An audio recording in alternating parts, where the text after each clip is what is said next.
The morning sun touched the palace walls as Thomas took his position at the east gate. His black boots shined in the light. His uniform was perfect, not a wrinkle to be seen. For 8 years, Thomas had been a royal guard. Each day, he stood tall and proud, though few ever noticed him. Thomas came from a simple family in a small village. His father had been a farmer who taught him that hard work matters more than fancy titles. When Thomas joined the Royal Guard, his father told him, "Never forget, son, real respect isn't about who you bow to. It's about how you carry yourself when no one important is looking." The palace was busy today. Important people from other countries were coming to meet the king. Servants rushed around fixing flowers and cleaning floors. Guards checked every corner twice. Thomas stood still as a statue at his post, watching everything, but moving nothing except his eyes. Captain Morris walked by, checking each guard. He stopped at Thomas and looked him over. "Williams," he said in his rough voice, "Prince Edward will pass through your gate with the foreign ministers. Make sure nothing goes wrong." Thomas nodded once. "Yes, sir." After the captain left, Thomas took a deep breath. Prince Edward had a bad name among the guards.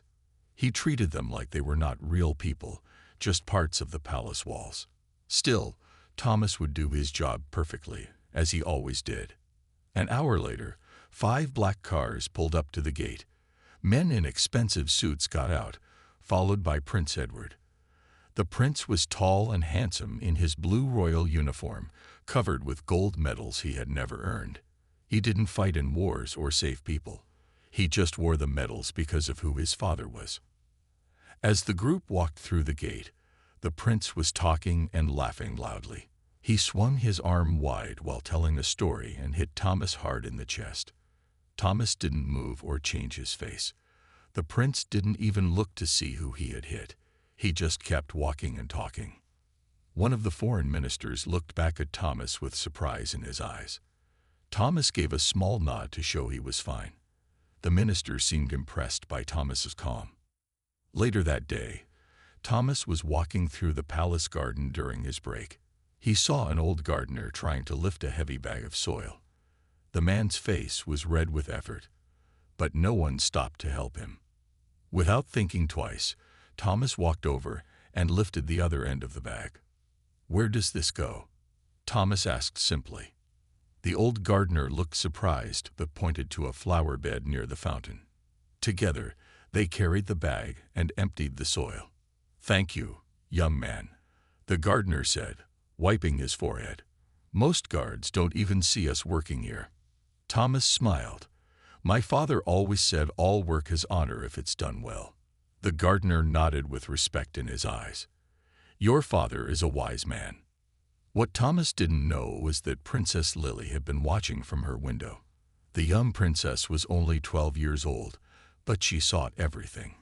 She saw how the guard helped without being asked. She saw how he treated the gardener with respect.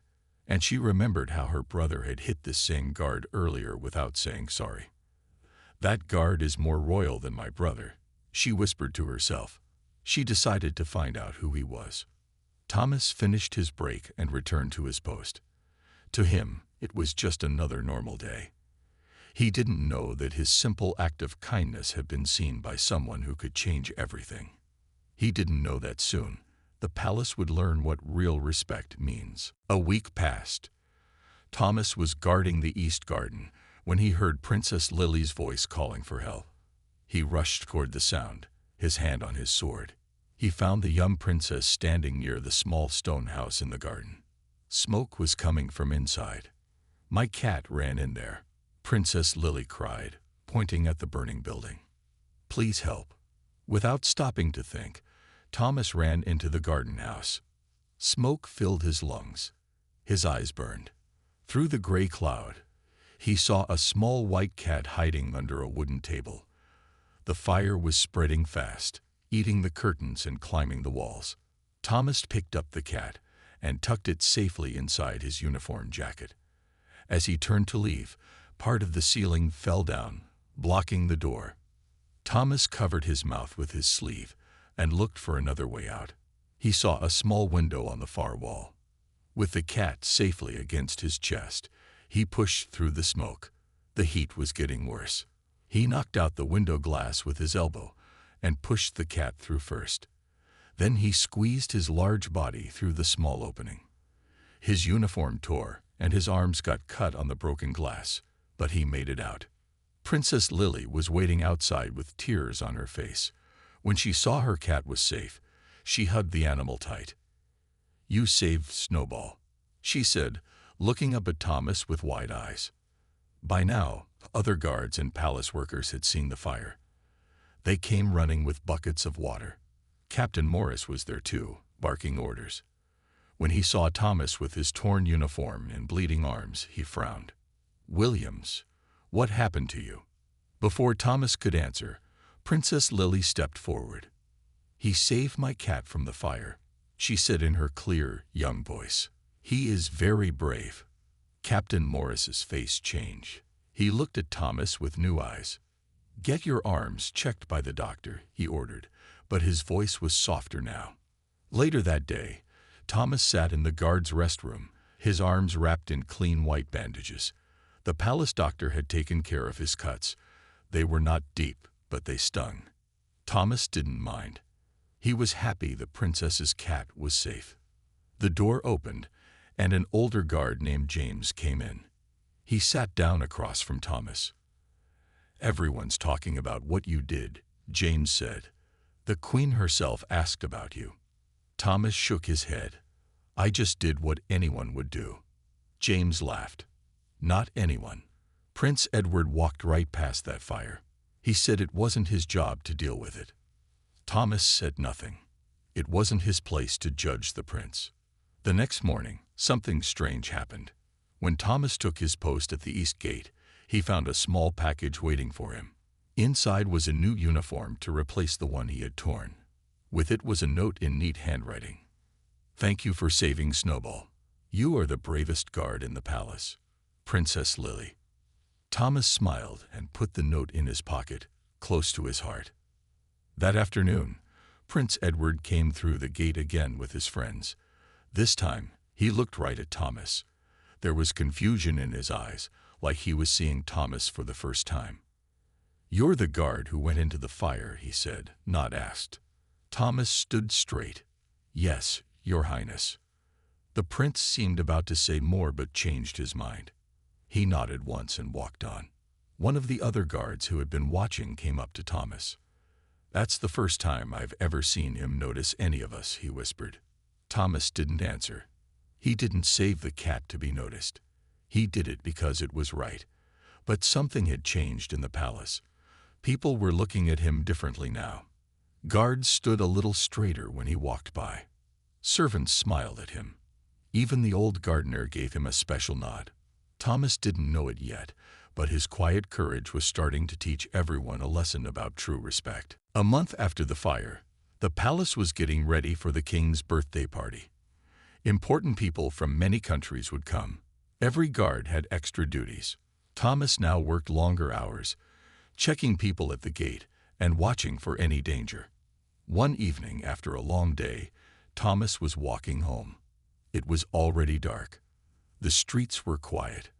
As he turned a corner, he heard angry voices. In the shadows, he saw 3 men surrounding an old man. They were trying to take his bag. "Please," the old man was saying. "This is all I have." Thomas didn't stop to think. He stepped forward into the light of a street lamp. "Let him go," Thomas said in a calm, firm voice. The 3 men turned. One of them laughed when he saw Thomas was alone. "Mind your own business," the tallest man said. Thomas looked at them with steady eyes. "I am making it my business." Something in his voice made the men hesitate. Thomas stood straight and tall, the way he did at the palace gate.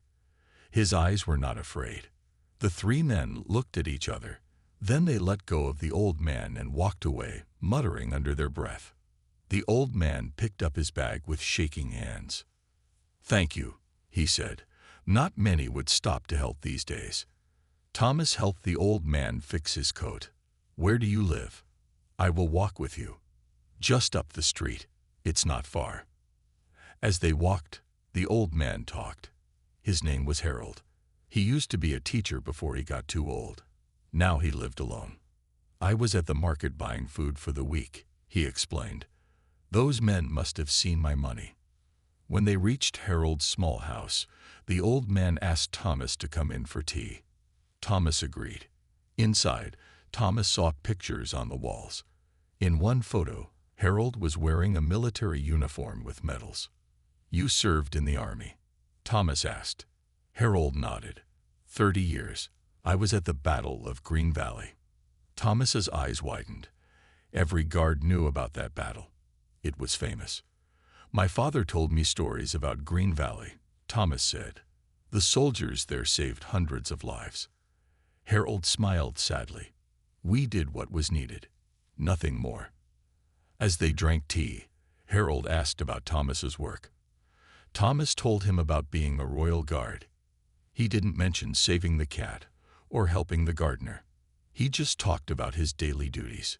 Before Thomas left, Harold took something from a box.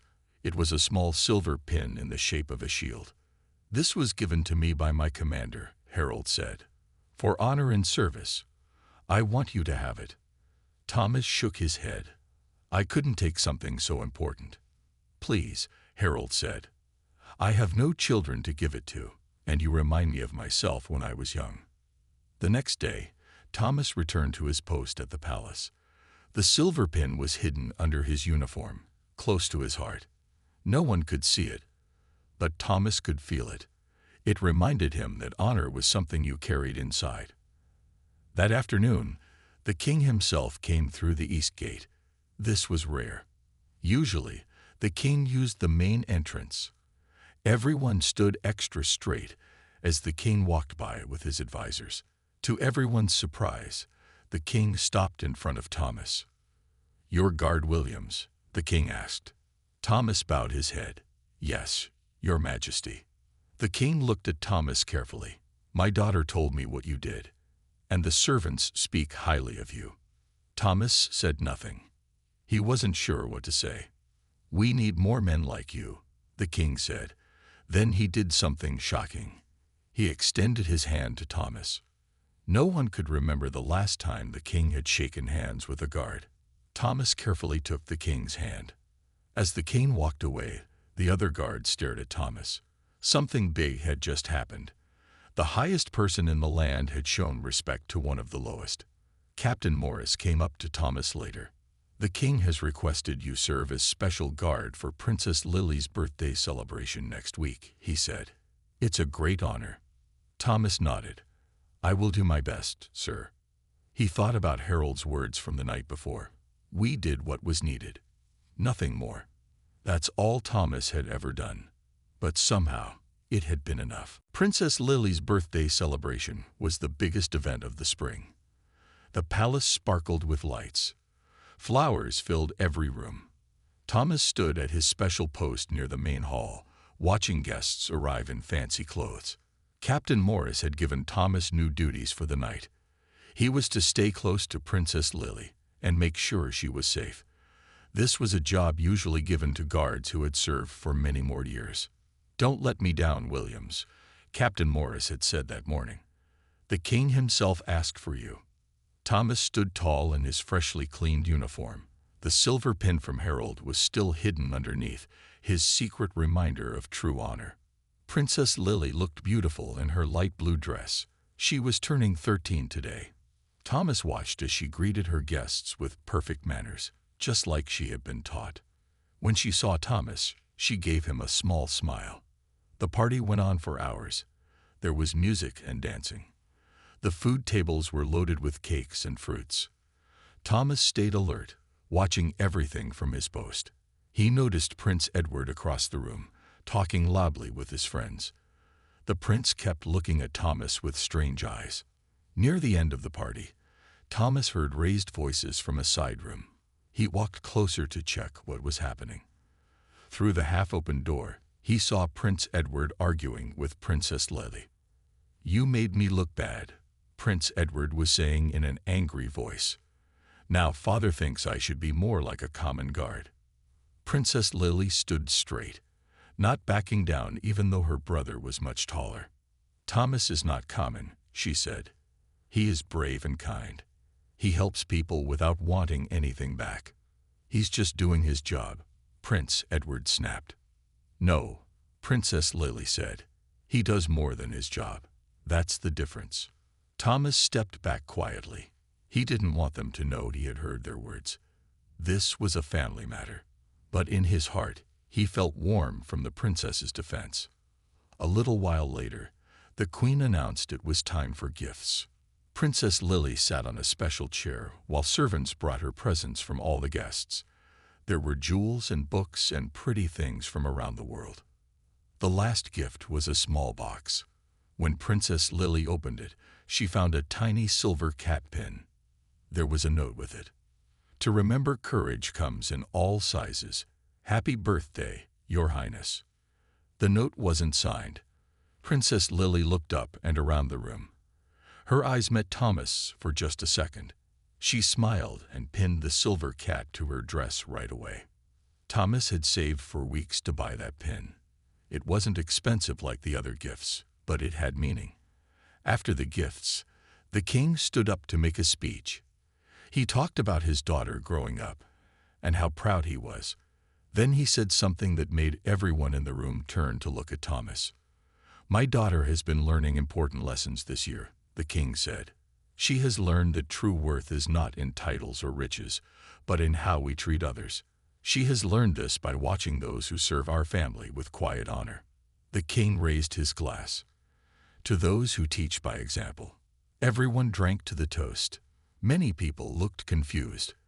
They didn't know who the king was talking about. But Prince Edward knew. So did Princess Lily. And so did Thomas. Later that night, as the party ended, Thomas was walking down a quiet hallway. Prince Edward stepped out from a side door.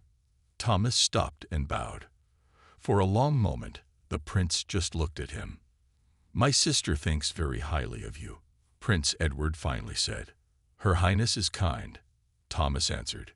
Prince Edward seemed to struggle with his next words. "The pin you gave her, it was thoughtful." Thomas was surprised the prince knew he had given the gift. "Thank you, Your Highness." Prince Edward nodded once, then walked away. It wasn't much, but it was the first time the prince had spoken to Thomas with something close to respect. As Thomas continued his patrol, he thought about how strange life could be. He had never asked for attention or praise. He had just done what he believed was right. Yet somehow, his quiet actions had been louder than any words. Summer came to the kingdom. The palace gardens filled with bright flowers. The fountains sparkled in the sun. Thomas had been a royal guard for almost 9 years now. After Princess Lily's birthday party, his life had changed in small but important ways. Captain Morris had given him more duties.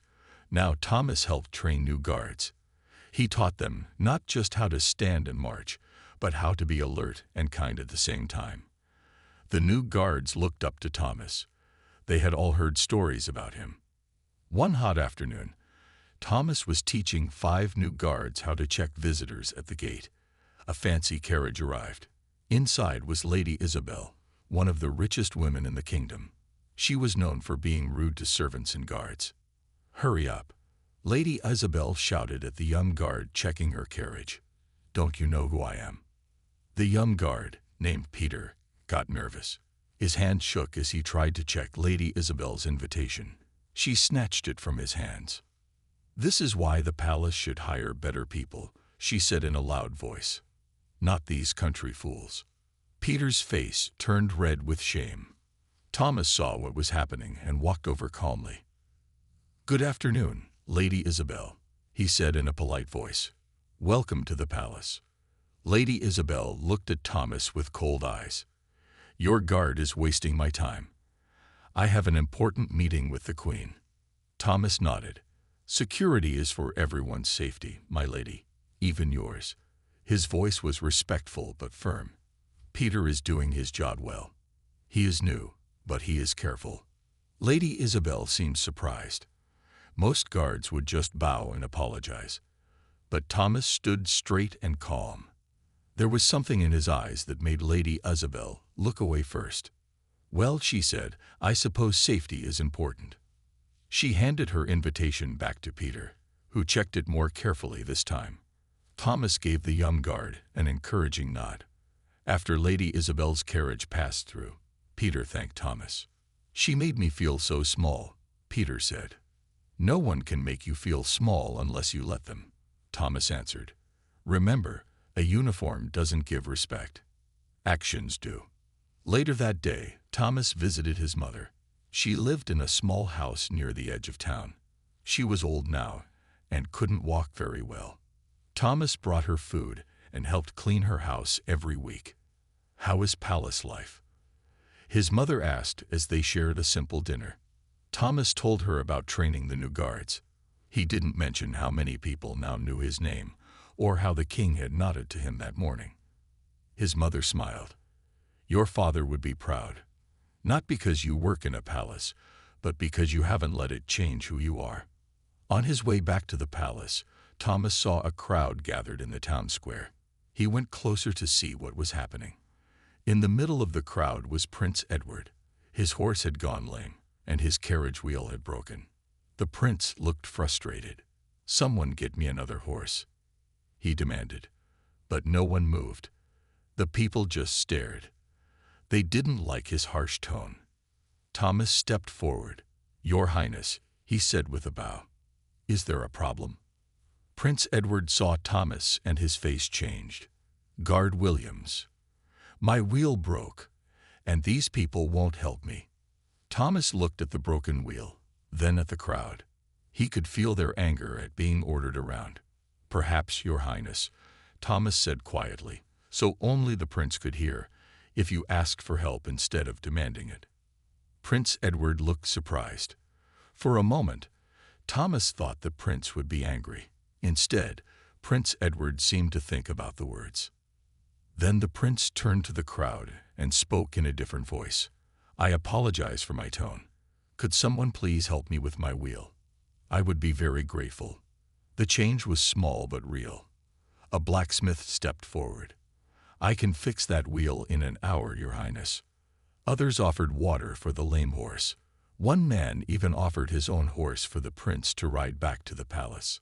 As Thomas watched, he saw something new in Prince Edward's face: understanding. The prince looked at Thomas and gave a small nod. It was a nod between equals, not from a prince to a guard. Thomas bowed and continued his walk back to the palace. Another small victory for honor over rank. Another step toward the world his father had believed in. Fall came with red and gold leaves covering the palace grounds. The days grew shorter. The air turned cool. Thomas now had 10 guards under his training. Captain Morris had made him a training leader, a big step up for someone who had started as a simple gate guard. One rainy morning, Thomas got terrible news. His mother had fallen very sick. The doctor said she needed special medicine that cost a lot of money. Thomas had some savings, but not enough. For the first time in his 9 years of service, Thomas asked Captain Morris for help. He needed time off to care for his mother and find a way to pay for her medicine. Captain Morris frowned. "We are very busy now, Williams. The winter festival is coming. Every guard is needed." Thomas stood straight, his face showing no emotion. "I understand, sir. I will find another way." As Thomas turned to leave, Captain Morris called him back. "Wait, let me see what I can do." That afternoon, Thomas was at his post when a palace messenger brought him a letter. It was from the Queen herself. Thomas opened it with shaking hands. "Guard Williams, it has come to our attention that your mother is ill. The palace doctor will visit her today with all needed medicine. This is in thanks for your faithful service. You may take 3 days to be with her." Thomas could not believe what he was reading. How had the Queen heard about his mother? He had told only Captain Morris. When Thomas reached his mother's house, he was shocked to find the palace doctor already there. The doctor had brought medicine and food. Even more surprising, Princess Lily was sitting by his mother's bed, reading to her. "Your Highness," Thomas said with a deep bow, I did not expect to find you here. Princess Lily smiled. Your mother has been telling me stories about when you were little. She is very proud of you. Thomas's mother reached for his hand. Her eyes were tired but happy. Such a nice young lady, coming to visit an old woman like me.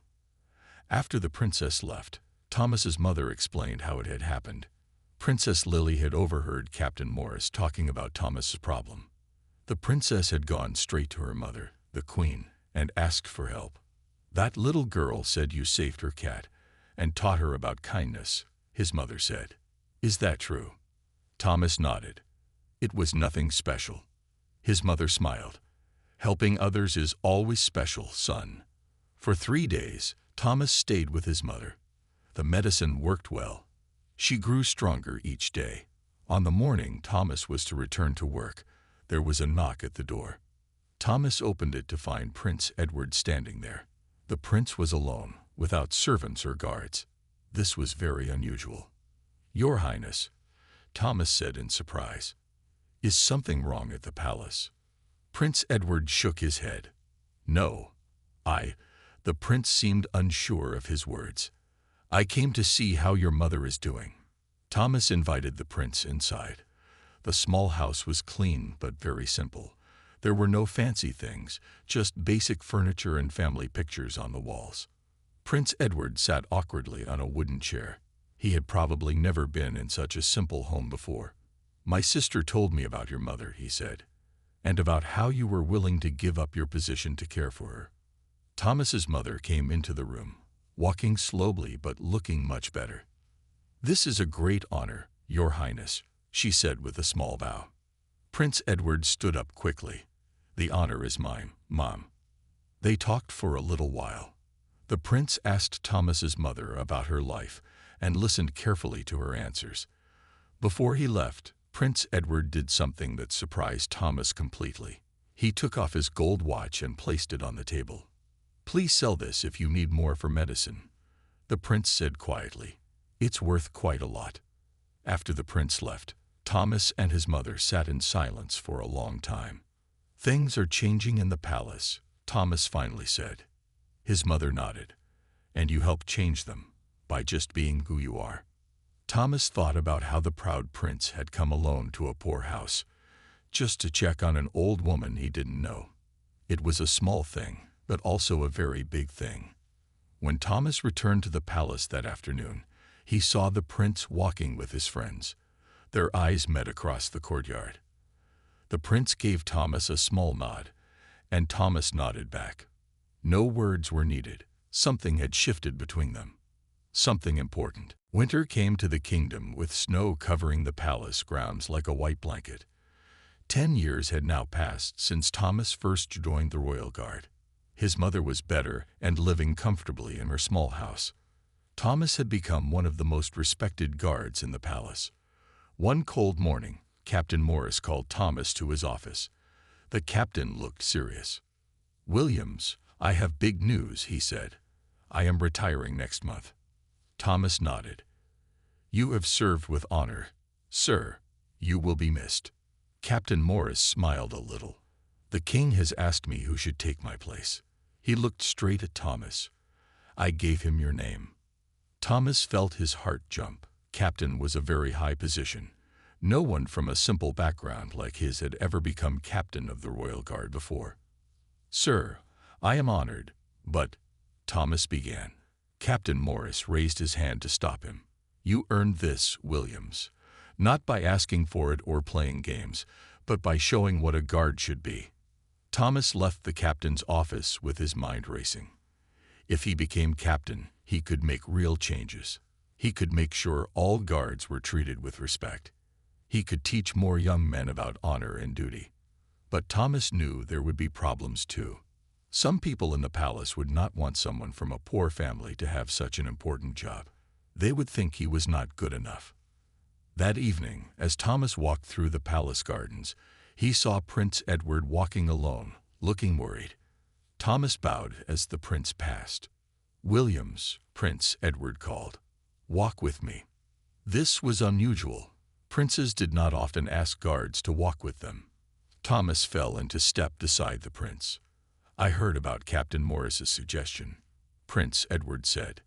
Thomas was not surprised. News traveled fast in the palace. Some of the royal advisors think it's a bad idea, the prince continued.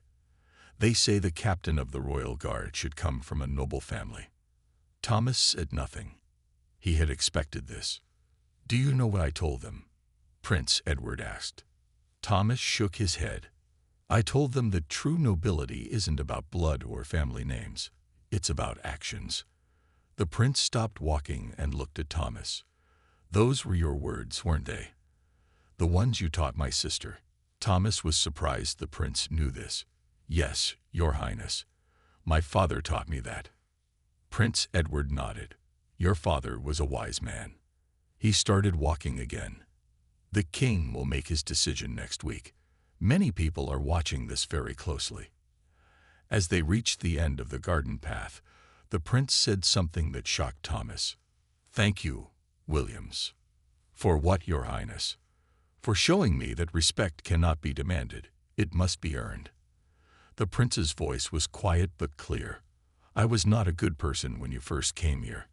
I treated guards and servants badly. I thought being a prince made me better than everyone else. Thomas did not know what to say.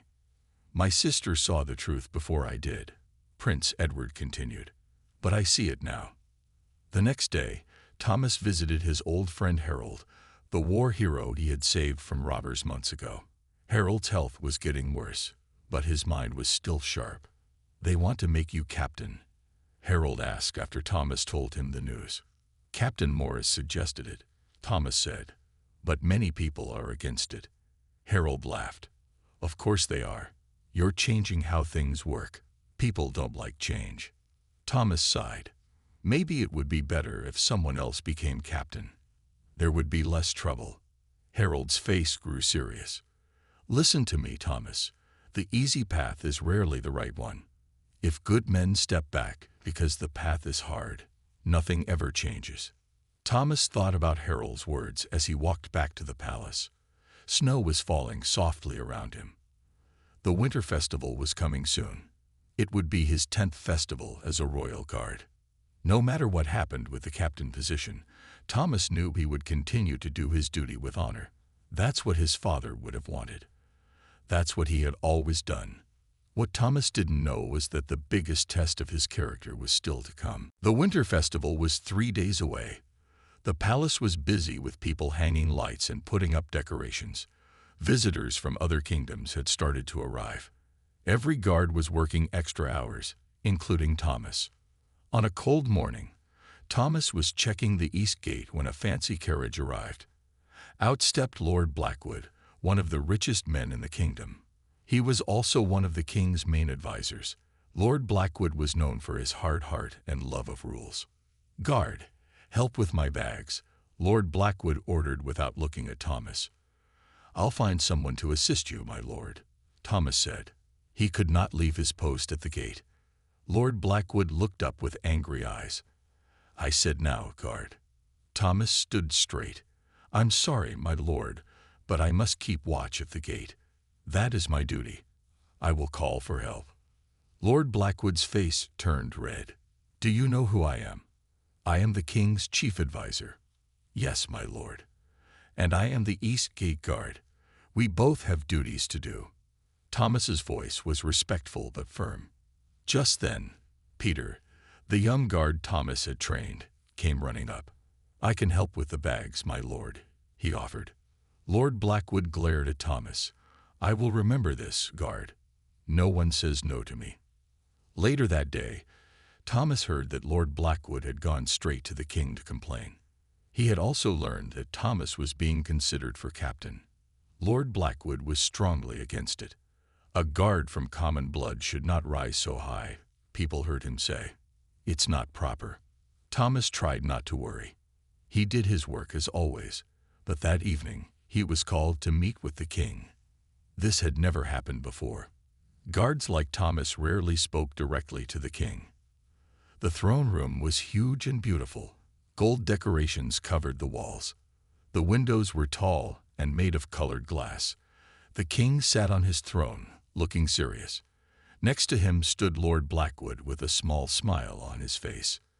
Thomas bowed low. "Your Majesty." "Guard Williams," the king said. "Lord Blackwood has told me about this morning's problem." Thomas stayed calm. "Yes, Your Majesty. He says you refused to help him, that you were disrespectful." Thomas thought carefully before speaking. "Your Majesty, I was at my post guarding the east gate. I could not leave it unguarded. I offered to find someone to help Lord Blackwood, and I did." The king nodded slowly. "I see. And was your tone respectful?" "I believe it was, Your Majesty. I have been taught that respect is shown through actions as well as words." Lord Blackwood stepped forward. "This is exactly why common people should not be given power. They do not understand proper respect." The king raised his hand for silence. Then he asked Thomas a surprising question. "Tell me, Williams, what do you think makes a good captain of the Royal Guard?" Thomas took a deep breath. "A good captain puts duty first, Your Majesty. He treats all people with respect, whether they are high or low-born. He leads by example, not just by giving orders." The king nodded. "And if I made you captain, what would be your first action?" Lord Blackwood made a small noise of protest, but the king ignored him. Thomas thought about his answer. "I would thank Captain Morris for his teaching, Your Majesty. Then I would make sure every guard knows that our job is to protect and serve with honor, not to seek praise or rewards." The king looked at Thomas for a long time. Then he smiled. "Well said." The king stood up and walked down from his throne. He came close to Thomas and spoke in a lower voice so Lord Blackwood could not hear. "My son has told me how you changed his thinking about respect and honor. My daughter says the same. That is worth more than any noble blood." The king stepped back. "You may return to your post, Williams. I will announce my decision about the new captain at the Winter Festival." As Thomas left the throne room, he saw Lord Blackwood's angry face. Thomas had made a powerful enemy, but he had also shown the king who he really was. Not a man seeking power, but a man doing his duty with honor. Thomas walked back to his post in the cold winter evening. Snow was starting to fall again. The test had come, and Thomas had faced it with truth and courage. Now he would wait to see what tomorrow would bring. The day of the Winter Festival arrived. The palace was filled with lights and music. People from all parts of the kingdom came to celebrate. Thomas was at his usual post by the east gate, watching the happy visitors enter. At noon, Captain Morris came to find Thomas. "The king wants all guards in the main hall at 2 o'clock, he said. "He will announce the new captain there." Thomas nodded. His heart beat a little faster, but his face stayed calm. He did not know what the king had decided. After his meeting with Lord Blackwood, anything could happen. At 2 o'clock, all 50 royal guards stood in straight lines in the main hall. Their uniforms were perfect. Their boots shined in the light from the big windows. Captain Morris stood at the front, looking proud of his men. The royal family entered the hall. First came the king and queen. Then came Prince Edward and Princess Lily. Thomas saw Lord Blackwood standing nearby with other royal advisors. The lord did not look happy. The king stepped forward and raised his hands for quiet. The hall fell silent. "Today we celebrate the Winter Festival," the king said in his strong voice. "But first, we must say goodbye to Captain Morris, who has served the crown for 30 years with great honor." Everyone clapped as Captain Morris bowed to the king. "Now I must name a new captain of the Royal Guard," the king continued. This was not an easy choice. Many good men were considered. Thomas stood very still. He could feel eyes on him from all around the hall. Some people believe that high positions should only go to those from noble families, the king said.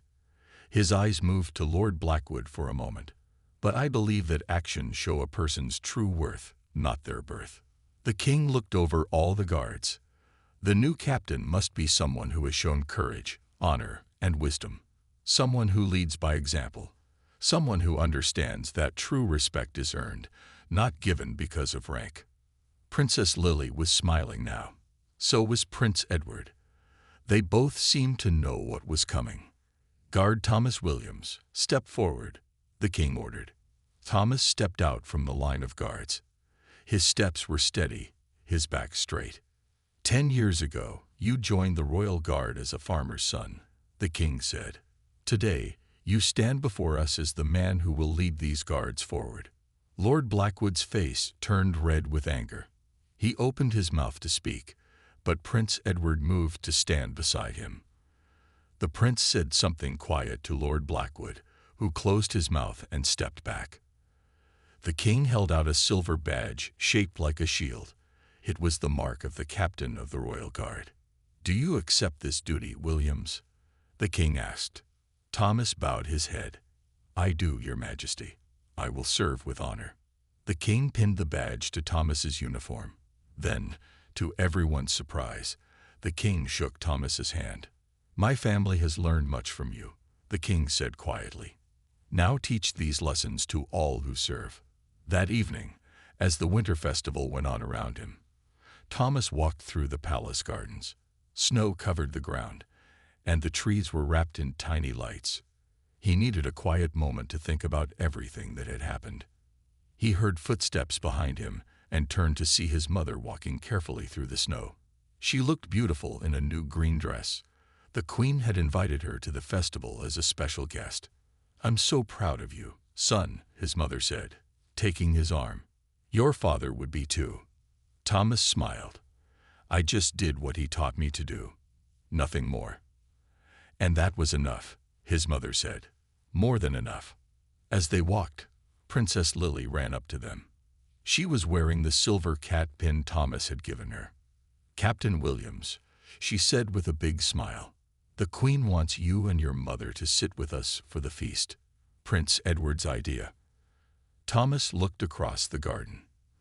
There stood Prince Edward, watching them. The prince gave Thomas a nod of respect, one equal to another. Thomas nodded back.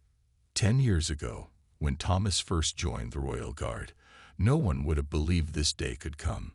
A farmer's son becoming captain, a prince learning humility, a palace where people were valued for their actions, not their titles.